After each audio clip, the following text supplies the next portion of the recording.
સંઘર્ષને અને ઉંમરને કશો જ લેવા દેવા નથી. ગમે તે ઉંમરે સંઘર્ષ થઈ શકે છે. સ્ત્રી અને સંઘર્ષ હંમેશા સમન્વય રહી છે.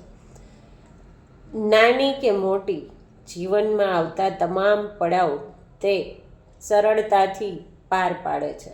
એટલે તો સ્ત્રીને શક્તિ કહેવાય છે. નારી તું નારાયણ.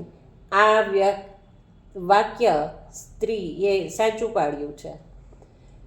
મારી ચેનલમાં આવતી દરેક સ્ત્રીઓ કંઈ ને કંઈ પ્રવૃત્તિઓ કરે છે. તેના જીવનમાં પણ ઘણા જ સંઘર્ષો આવે છે. એ છતાં પણ પોતાનો રસ્તો તે શોધી લે છે. બસ તો મારી ચેનલ દ્વારા મારે સમાજને એક એવો સંદેશો આપવો છે કે જે નાની નાની વાતમાં આત્મહત્યા સુધી પહોંચી છે, એ આ બધી સ્ત્રીઓના સંઘર્ષ જોઈને એકાદ પણ બચી જાય તો મારી આ ચેનલની સાર્થકતા વધે. નમસ્તે. આજે આપણે થોડું ઓવરથિંકિંગ ઉપર ડિસ્કસ કરશું. તો વોટ ઇઝ ઓવરથિંકિંગ? શું છે? તો આપણે સતત અતિ વિચારો આવવા એને ઓવરથિંકિંગ કહેવાય. બીજું આપણે ગુજરાતીમાં એને વિચાર વાયુ પણ કહી શકીએ. તો બેઝિકલી વિચાર એટલે શું? વિચાર એટલે આપણે એક થોટ પ્રોસેસ કે આપણે કોઈ કામ કરવું છે, કોઈ પ્રોબ્લેમ આવ્યો છે, તો એની પાછળ થોડું વિચારશું તો આપણને એને સોલ્યુશન મળશે, રસ્તો મળશે. પણ જ્યારે ઓવરથિંકિંગમાં કોઈ પ્રોબ્લેમ નથી, બહુ પ્રોબ્લેમનું એક ચેઇન હોય છે શાયદ, અને જેની પાછળ આપણા વિચારો વધતા જાય છે. તો વિચારો વધવા, વિચાર વાયુ થવો, એના કારણો આપણા માટે શું શું હોઈ શકે? તો આજકાલના જમાનામાં આપણને સ્ટ્રેસ બહુ છે. તો સ્ટ્રેસ શેનો? તો કે ફેમિલીનો, જોબનો, પછી જોબમાં કમિટમેન્ટ્સનો, પૈસાનો, લોનનો, ઠીક, હેલ્થ ઇશ્યુઝ, પોતાની બીમારી, પોતાના ઘરના સંબંધીઓની બીમારી, બાળકોની બીમારી, માતા પિતાની બીમારી, અને આપણા સપનાઓ જે પૂરા નથી થતા, કોમ્પિટિશન આટલી છે, અને લાસ્ટમાં પણ મોસ્ટ ઇમ્પોર્ટન્ટ કે સોશિયલ મીડિયા, જે આજકાલનું મોબાઈલ એડિક્શન છે, એ આપણનો એક સ્ટ્રેસ અને ઓવરથિંકિંગનું મુખ્ય કારણ છે.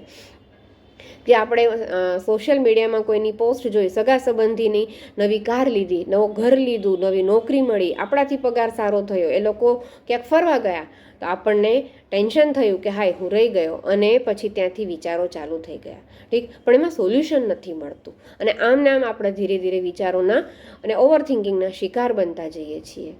તો આવી રીતે ઓવરથિંકિંગ વધતા વધતા પછી આપણને આગળ શું થઈ શકે છે? તો પેલું આપણું કોન્સન્ટ્રેશન, આપણું ફોકસ ઓછું થઈ જાય છે. આપણે કામમાં મન નથી લાગતું, કામમાં ધ્યાન નથી દઈ શકતા. પછી આપણને ધીરે ધીરે ઊંઘ ઓછી થવા માંડે, અડધી રાત સુધી ઊંઘ નથી આવતી. પછી આપણને બીજા બધા શરીર રિલેટેડ સિમ્ટમ્સ જેમ કે પેટમાં અપચો, ઇન્ડાઇજેશન, એસિડિટી, એવું બધું થવા લાગે છે. ધીરે ધીરે આપણને તણાવ વધતો જાય છે, પેનિક એટેક્સ આવવા લાગે, ડિપ્રેશન આવવા લાગે, અને અંતે આપણે સુસાઇડ સુધી પણ પહોંચી જતા હોઈએ છીએ. તો આ બધું આપણે રોકવું કેવી રીતે? તો એના માટે આપણે પહેલાં ખુદ માટે જ પગલું લેવું પડે. પહેલું તો આપણને ખબર પડવી જોઈએ કે મને ઓવરથિંકિંગનો પ્રોબ્લેમ ચાલુ થયો છે. તો જ્યારે ખબર પડે ત્યારે જ આપણા વિચારો બંધ કરો અને માઇન્ડને કોઈ ક્રિએટિવ પોઈન્ટ પર ડાયવર્ટ કરો. તમે તમારા કામમાં લાગી જાઓ, તમે બીજું કોઈ કામ પકડી લો, અને પછી ઓવરથિંકિંગ બંધ કરવાની ટ્રાય કરો. પછી બીજું કે તમે તમારા સગા સંબંધી, રિલેટિવ કે ફ્રેન્ડને તમે તમારો પ્રોબ્લેમ શેર કરી શકો, જેથી તમારું મન હળવું પણ થાય છે અને તમને સોલ્યુશન પણ મળી શકે છે. પછી તમે એક પેન લઈને પેપર પર લખવા લાગો કે મને શું વિચાર આવે છે. તો જેટલા ઝડપી વિચારો હશે એટલી ઝડપી તમારી પેન નહીં ચાલી શકે, અને એક પોઈન્ટ પર તમારા વિચારો બંધ થઈ જશે. પછી તમે યોગા, મેડિટેશન કરી શકો છો, જેથી તમારું ધ્યાન કેન્દ્રિત થાય અને મન શાંત થાય.